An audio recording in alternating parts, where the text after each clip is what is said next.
Assistência técnica, ambiental e de gestão. Um trinômio que, quando bem ajustado lá na ponta da cadeia, pode gerar um processo de longo prazo no qual todos ganham, inclusive o planeta. Venha com a gente então conhecer mais sobre o projeto Escritórios Verdes 2.0, em curso tanto na Amazônia quanto no Cerrado Brasileiro. E para falar sobre esse tema, recebemos hoje Liege Correia, ela que é diretora de sustentabilidade da JBS.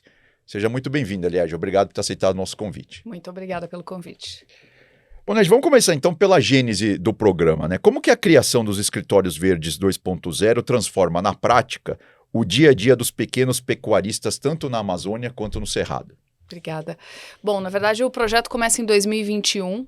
A gente já monitorava nossos fornecedores socioambientalmente desde 2009 e a gente vinha sempre numa lógica de exclusão. O produtor não está no compliance socioambiental, ele vai ser bloqueado, até que em 2021 a gente entende que essa lógica ela aumentava o número de bloqueados e mantinha ali o número de produtores dentro do compliance socioambiental. Isso a gente tinha uma média de 15% de produtores bloqueados. Com o trabalho dos escritórios verdes, cada ano que passa a gente diminui esse número de bloqueados e mais do que isso, a gente dá a oportunidade daqueles produtores que tinham questões socioambientais de se regularizarem e voltarem a fazer parte do mercado formal. Então, em 2021, a gente começa com o programa Escritórios Verdes voltado para a regularização ambiental. A gente começa com 3, passa a ter 20, que são 20 escritórios hoje.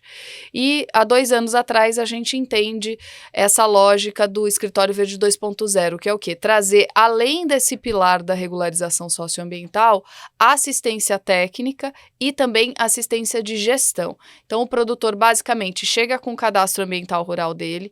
Se ele não tem o cadastro, ainda no Brasil existem produtores sem o cadastro ambiental rural, a gente auxilia para fazer esse cadastro ambiental rural. Se ele tem, a gente vai avaliar a questão socioambiental, principalmente desmatamento ilegal. E, no caso do produtor não ter essa regularidade, a gente vai auxiliá-lo para fazer a recomposição, a regularização, o cercamento da área, o plano de regularização ambiental. Depois disso, ou junto com isso, a gente vai olhar para a parte de assistência técnica, que é levar esse conhecimento no campo, dar oportunidade do produtor implementar novas práticas, usar as tecnologias sustentáveis que o Brasil já tem, seja agricultura regenerativa, manejo do solo, a própria integração lavoura-pecuária em alguns casos. E, por último, a gente oferece esse programa de gestão, olhar para os números, para os dados, quanto que o produtor está ganhando de dinheiro, como que ele pode fazer melhor essa conta.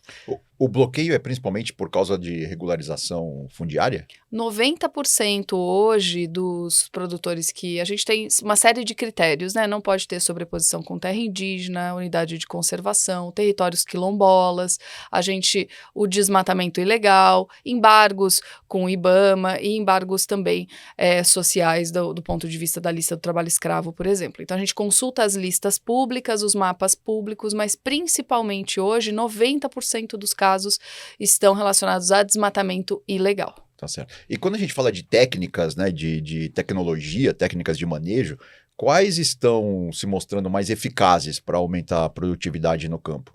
O Brasil tem essa sorte em relação ao clima, né? A gente mora num país de clima tropical, isso já ajuda muito a produção e por isso que a gente é tão pujante na produção agrícola, agropecuária no Brasil. Basicamente, a gente entra com análise de solo, é o primeiro elemento, né? Então, a gente vai tratar os 4 elementos, né? O solo, a planta, o animal e a atmosfera, com isso reduzindo a emissão de carbono.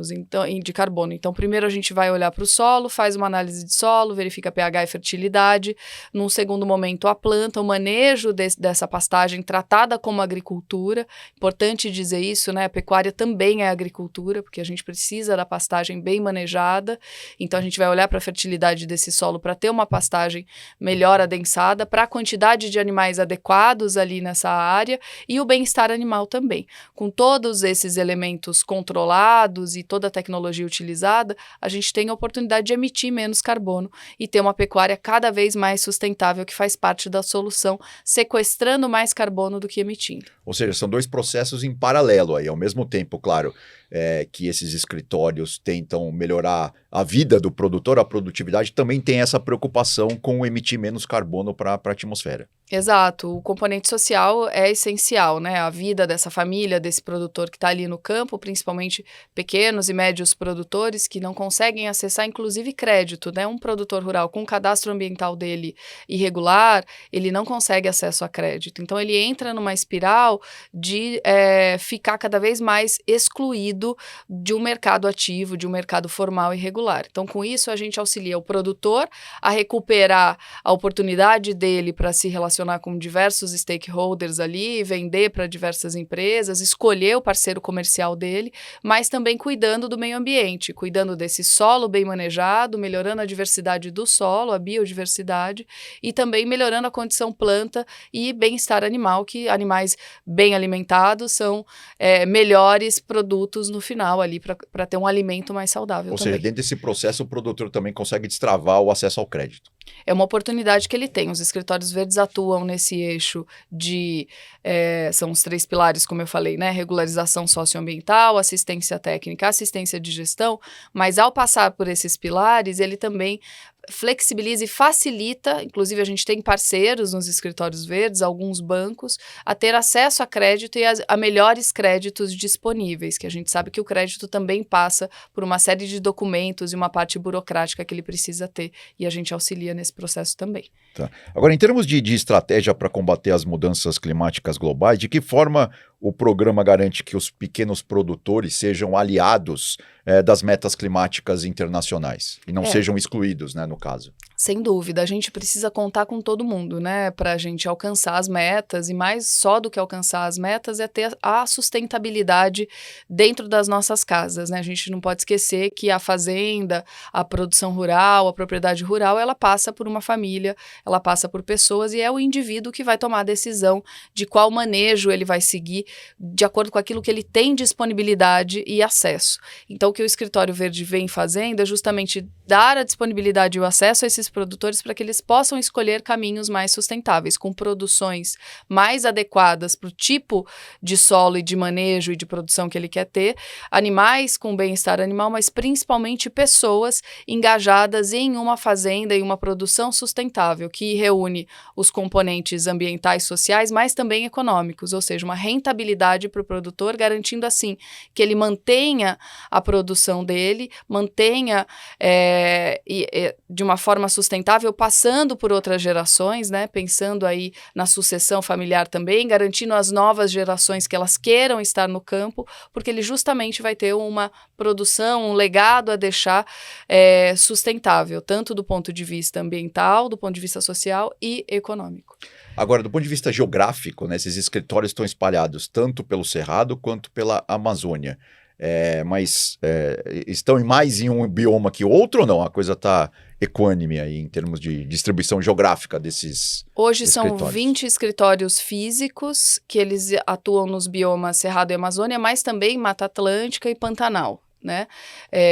A gente atende também a Caatinga via um desses escritórios, mas a gente tem uma central, a gente tem o que a gente chama de escritório verde virtual, que é uma central que atende todo o Brasil. É um WhatsApp, né? O produtor pode entrar em contato através dessa central, ele vai receber as primeiras orientações de documentação e vai ser encaminhado para o escritório verde mais próximo, mas ele também pode procurar fisicamente esse escritório. A gente tenta concentrar as requisições no escritório verde virtual, e através do escritório verde virtual, dá para encontrar no nosso site, o produtor vai ser encaminhado da melhor maneira possível, mas a gente atua em todos os biomas. Tá, e isso é aberto para qualquer produtor, é o produtor que gera a demanda, vamos dizer assim. É um programa gratuito, a gente já atendeu e já regularizou mais de 20 mil propriedades ao longo desses anos, desde 2021, e a ideia é justamente essa, é dar a oportunidade do produtor poder escolher com quem ele quer trabalhar. Então não há nenhum tipo de vínculo, não há nenhum tipo de contrato com a JBS, a ideia é que a gente faça uma agenda pré-competitiva,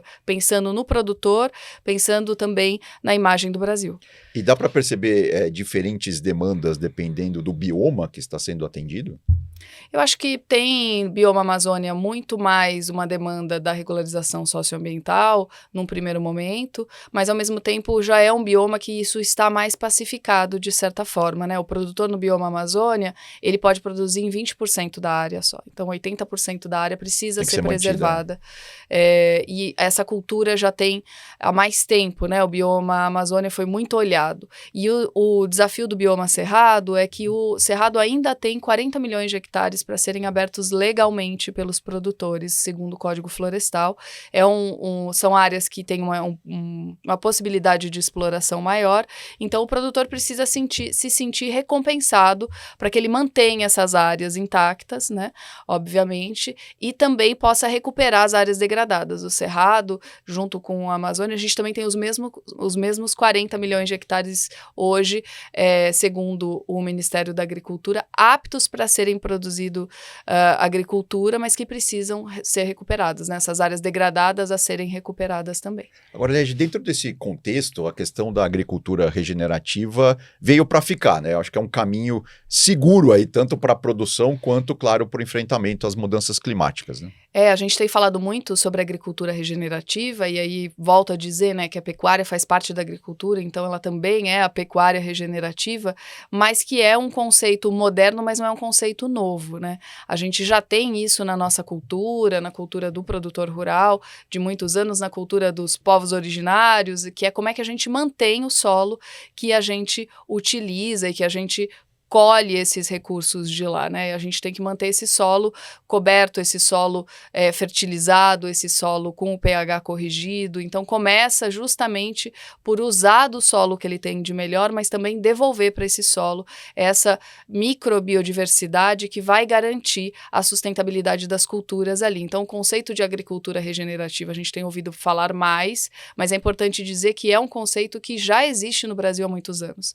E nesse sentido que a gente vem comprovando o quanto o Brasil é exemplo e deve tomar a sua posição à mesa como líder dessa agenda com tecnologias sustentáveis para a agropecuária. Bom, isso vem desde o legado da Embrapa, enfim, né? Tem várias instituições importantes aí que colaboram com essa questão da agricultura tropical, né? Vamos dizer assim. Que já pesquisam, né? Já trazem manejos sustentáveis que já eram utilizados na prática, mas aí vem a Embrapa e outros cientistas, né? A comunidade científica vem trazendo esses manejos que de forma empírica muitas vezes os produtores utilizavam e agora vem fazendo sentido. A gente tem um plantio direto no Brasil há anos, né?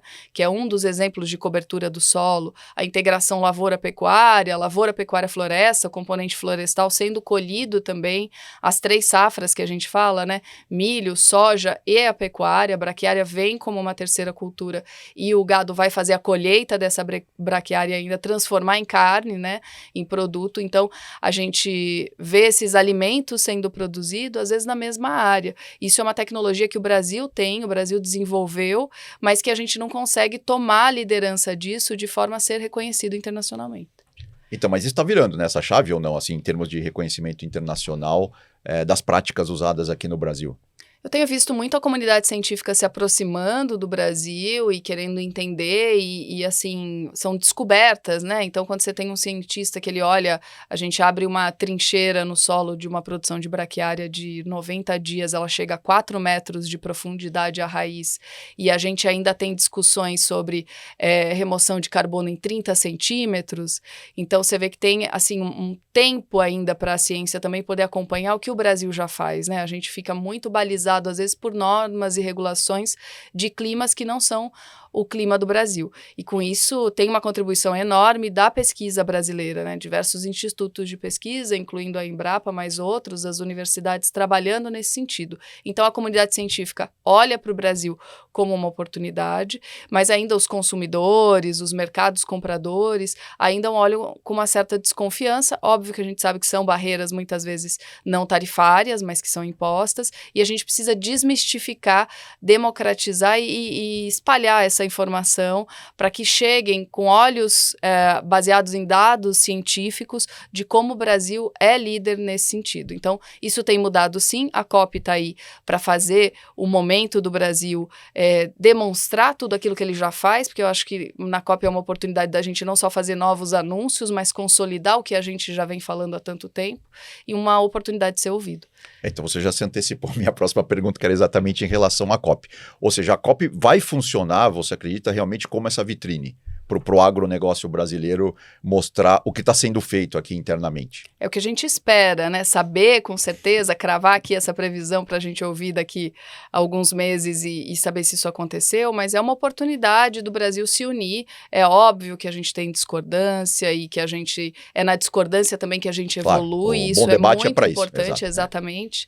Mas a gente sabe o quanto o Brasil vem trabalhando e os números, os resultados da nossa produção de alimentos, eu acho que é inconteste. E a tecnologia que a gente tem em termos de sustentabilidade no campo, a ideia é que a gente consiga escalar para o maior número possível de produtores, porque o que a gente vê, na verdade, é uma minoria que de fato comete ilegalidades e essa minoria acaba sendo a mais divulgada do ponto de vista internacional. Acaba gerando por muito diversos ruído, atores, né? Exatamente. Agora, na questão dos negócios, a sustentabilidade, por exemplo, já está fechando a conta, já está ajudando a fechar a conta. Eu pergunto assim, por exemplo, claro, quando a gente tem as boas práticas por trás da cadeia produtiva, né, muitas vezes o preço muda, assim, o consumidor já está abraçando essa causa e também até a própria cadeia como um todo já está abraçando essa causa, ou seja, da sustentabilidade ser importante para o negócio como um todo.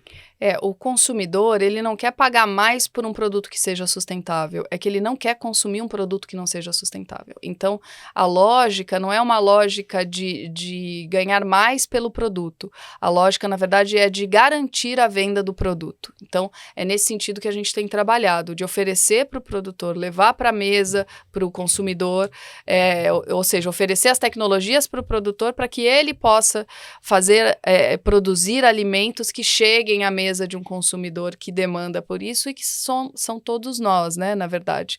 Esse alimento sustentável, livre de desmatamento ilegal. Então, é para isso que a gente está olhando. O consumidor não está disponível para pagar mais por isso, ele vai pagar por outros atributos à medida que ele queira um determinado produto, mas a sustentabilidade ela precisa ser a base, né? A régua precisa começar da sustentabilidade. E no campo, da mesma forma, o produtor sem a sustentabilidade, ele se torna um produtor ineficiente. Então, ele vai entrar numa espiral de desmatar novas áreas ou desmatar áreas que não podem ser desmatadas, porque ele vai precisar abrir novas áreas para conseguir produzir o mesmo que ele produz naquela área de hoje. Com a tecnologia e com as práticas sustentáveis, ele consegue produzir mais, dobrar, triplicar a produção dele, quadriplicar em alguns casos. A gente tem trabalhos, por exemplo, com pequenos produtores no Pará, que ele aumentou em 4 vezes a produção dele em 1/4 da área. Então, isso é possível através dessas técnicas. E aí a conta dele fecha. Né? Mais do que fecha. Sem ela desmatar também mais, né? multiplica. Exatamente. E sem necessidade de desmatamento, né? Agora, já assim, se a gente for pensar nos próximos 5 anos, 10 anos, né? Claro, vamos imaginar que a COP vai ser um sucesso, que essa vitrine realmente vai acontecer.